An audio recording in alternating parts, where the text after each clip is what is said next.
প্রথমেই বলি, এই ভিডিওটা যদি লাস্ট পর্যন্ত না দেখো তাহলে একটা সেরা মোমেন্ট মিস করে যাবে। আমি আর দিদি দুজনে মিলে বেরিয়ে পড়েছিলাম, আর যেতে এই যে রাস্তায় ভাইরাল আমাদের সেই তালতলা।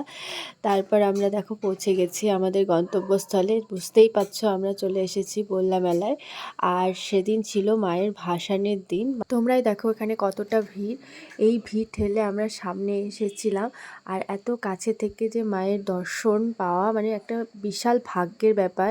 আমি এবারই প্রথম এত কাছ থেকে মায়ের ভাসান একদম শুরু থেকে শেষ পর্যন্ত দেখতে পেয়েছি। আগের বছর আমি গিয়েছিলাম, কিন্তু ততক্ষণে মায়ের ভাসান হয়ে গেছিল।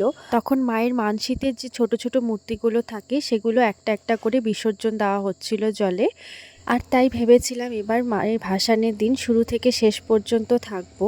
তাই আমরা বেলা থাকতেই বেরিয়ে পড়েছিলাম।